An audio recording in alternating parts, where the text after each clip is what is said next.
Alô pessoal, tudo bem? Vou gravar esse vídeo falando aqui do 7.1, né, de estatística econômica, aí para dar uma ideia geral, né, do início da nossa matéria. Aqui, pessoal, a gente vai ter tipicamente uma variável y, né, que a gente vai chamar de variável dependente, e a gente vai ter um conjunto de variáveis x que são variáveis explicativas. Né? Uma forma da gente entender o nosso problema imagina assim que eu esteja interessado em entender o y, né? Ou eu quero, por exemplo, prever o valor de y, né? É uma forma também. Então, assim, se eu tenho uma y apenas, né? Se eu não tenho x, né? Por exemplo, se eu tenho um salário de um conjunto de trabalhadores, uma forma de prever esse salário é pegar a média, né? Então, o salário médio da população brasileira é tantos reais, tá certo?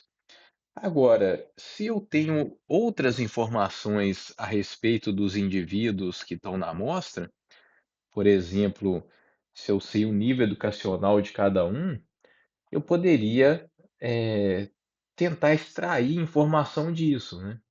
A gente espera que um nível educacional mais elevado provoque em média, né, resulte em média em salários maiores, né? Tá certo? Então eu imagino que a média salarial de um grupo com nível educacional maior, né, seja também superior a um grupo de trabalhadores com nível educacional mais baixo, tá certo? Então, nesse sentido aí, a gente está condicionando, né? A gente está extraindo informação de de um conjunto de variáveis ou de apenas uma variável para entender o comportamento de outra, né? Então, esse conjunto de variáveis a gente está denotando por x e a variável de interesse aí, né? A variável que está sendo explicada é denotada por y, tá certo? A gente vai começar devagar, né? A gente vai começar com a regressão simples, né? Então, a gente pode se concentrar por enquanto aqui, né? Nesse modelo de regressão simples, a gente vai dizer que o y, né? Veja que a gente está no modelo linear também, né? Então, y vai ser beta zero mais beta 1 x mais epsilon, né? Então, assim, y e x são as observações, né? Então, por exemplo, eu tenho N trabalhadores, o I diz respeito a cada um, né, que está na amostra. E aí a gente tem lá a informação, por exemplo, né, do nível educacional do indivíduo I e o seu salário, né, ou o log do salário, né, a gente vai discutir essas transformações mais para frente, tá certo? Beta zero e beta um são desconhecidos, né? São constantes, né? A gente vai chamar de parâmetros, e a gente gostaria de estimar esses parâmetros com base na informação, né, obtida aí com a amostra, né? Tá bem? Então, vamos pegar aqui um exemplo, né? Ó. Aqui estou pegando um banco de dados que está ali no R, né? Então, ele chama aqui esse MT-Cars, né? E ele já está ali no R básico, assim, não precisa carregar nenhum pacote, só a gente carregar os dados, né, usando a função data. E aí, então, né, a gente pode extrair, né, desse objeto, esse MTK é um data frame, né?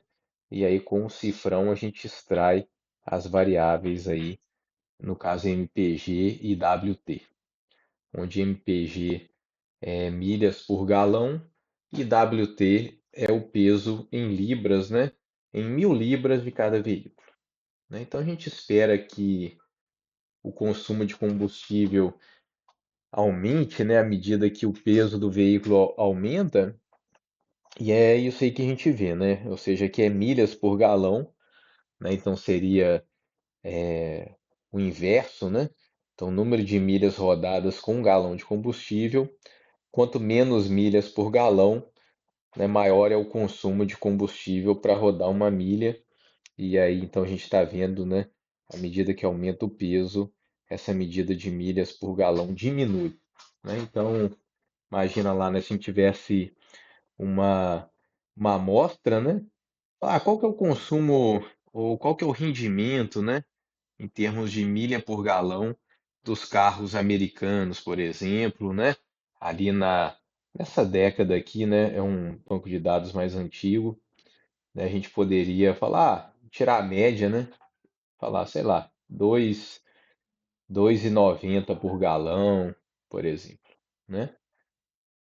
Mas se a gente tem informação do peso, ó, aí já melhora bastante, né? Tá bem?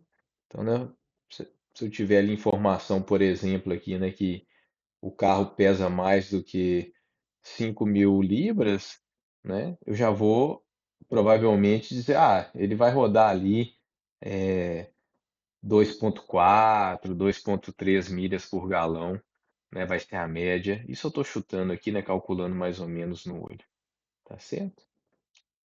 Mas vejam que o modelo linear parece interessante, né? Ou seja, y pode ser bem descrito por uma, uma constante beta zero, né, que seria o intercepto, e um beta 1 que representa a inclinação dessa reta, né? Percebam que a relação não é determinística, né?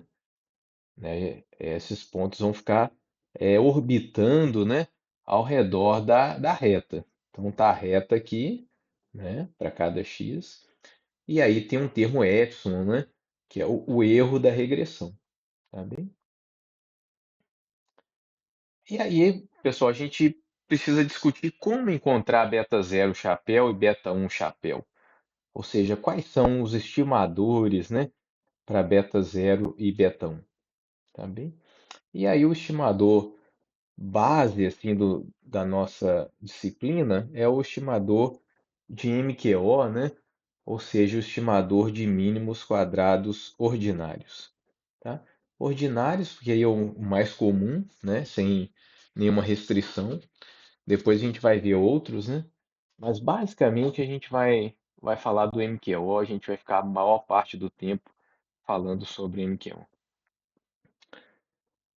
E aí, então, pessoal, a gente tem essa representação, né? Depois que eu estimo, a gente vai ver o formato do estimador, a gente obtém estimativas, então a gente pode ter uma reta estimada, né? Essa daqui realmente é uma reta, né?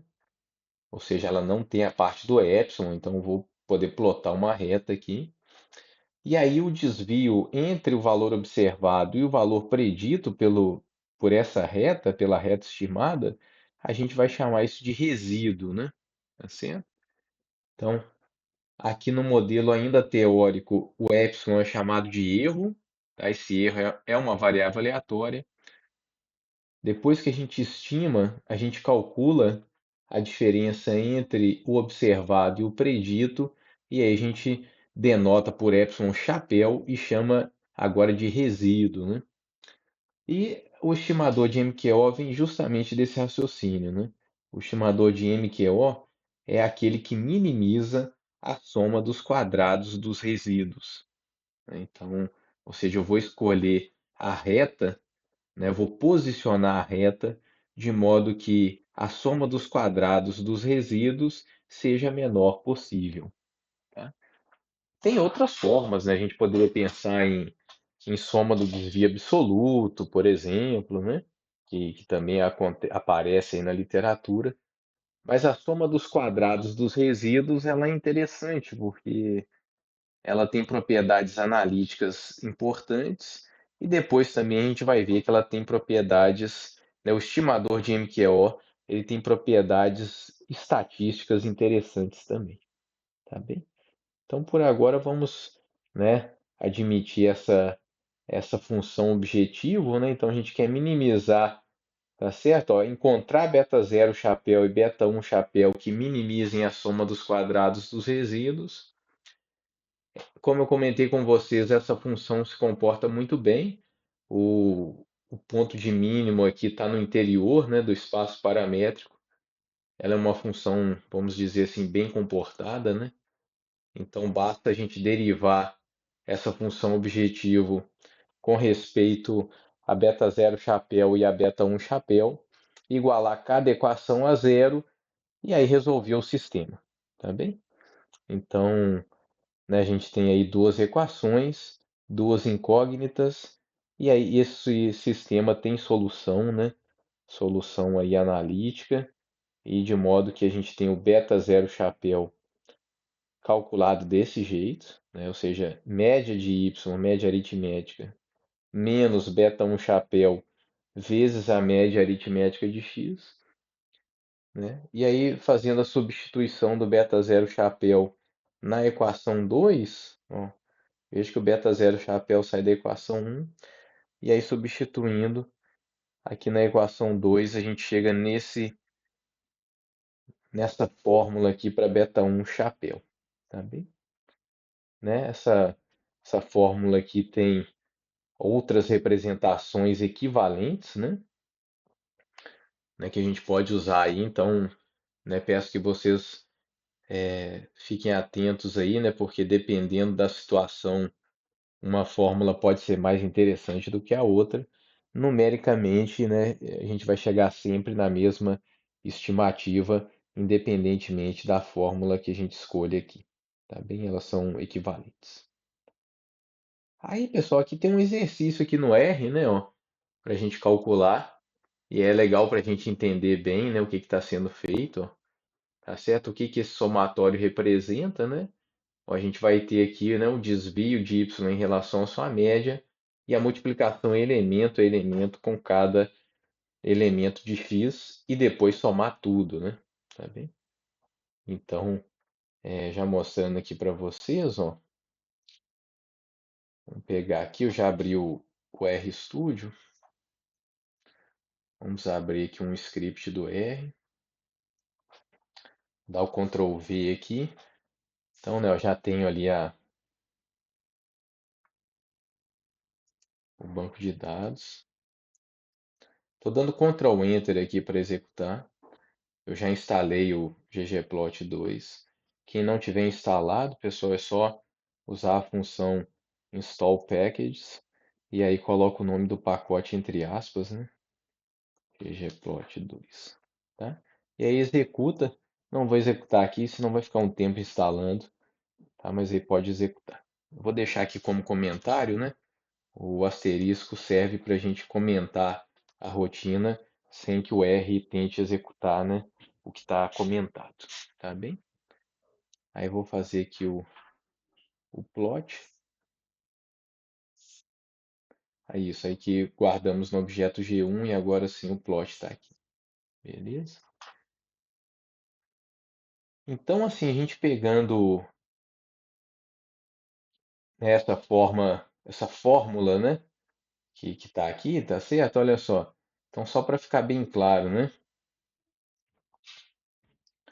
o que a fórmula representa, aquela notação ali de somatório, né? Ó, esse xb aqui é a média do x. Veja que o x é um vetor, né, que tem vários valores. E aí, quando a gente tira a média, né, beleza, tá aqui, tá certo?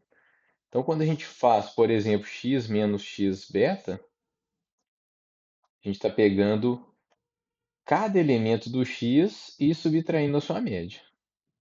A gente também tem um vetor y, tá aqui, né? Então, né, o somatório ele está indexado aqui em i, né? Então ele está falando, tá claro, ó, yi menos y barra, parêntese, vezes xi. Então eu vou fazer primeiro o produto elemento a elemento, depois vou somar todo mundo, né? É isso que a gente está vendo aqui.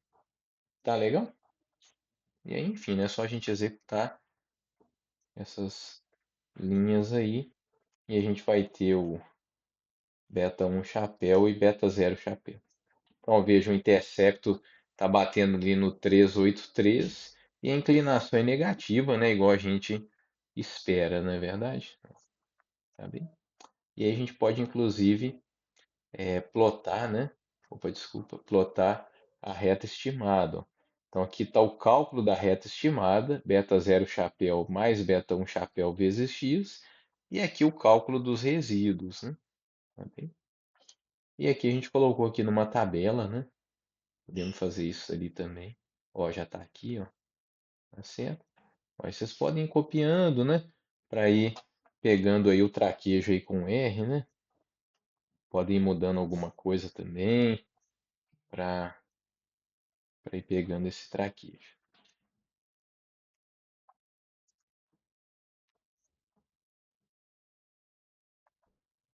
Isso, vamos pegar aqui.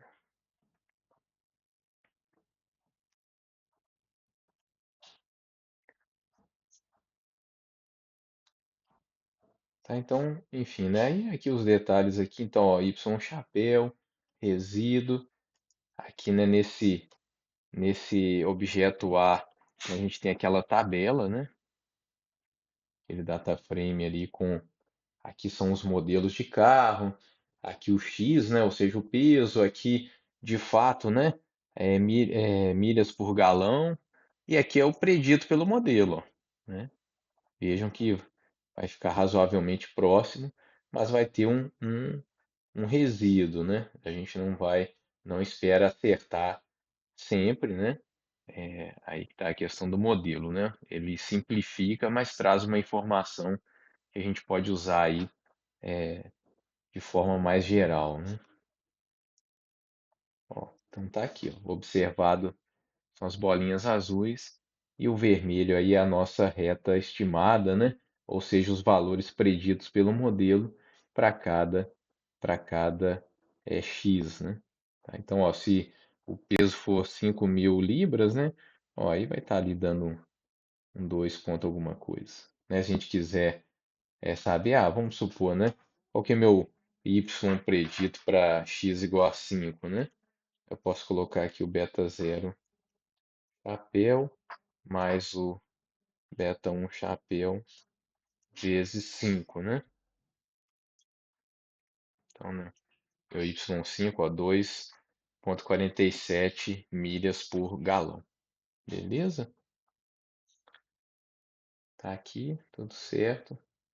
Tá aqui, pessoal, o gráfico mais simples do R, né? A linguagem básica do R, né? Particularmente, ela é bem mais intuitiva, na minha opinião, do que o ggplot. Mas o ggplot, por ser mais bonito aí, ele acaba ganhando uma certa fama aí, né? Entre os usuários do R, né? Tá bem, pessoal? Então tá, esse é o primeiro vídeo. A gente vai se falando. Qualquer dúvida estou à disposição. Muito obrigado.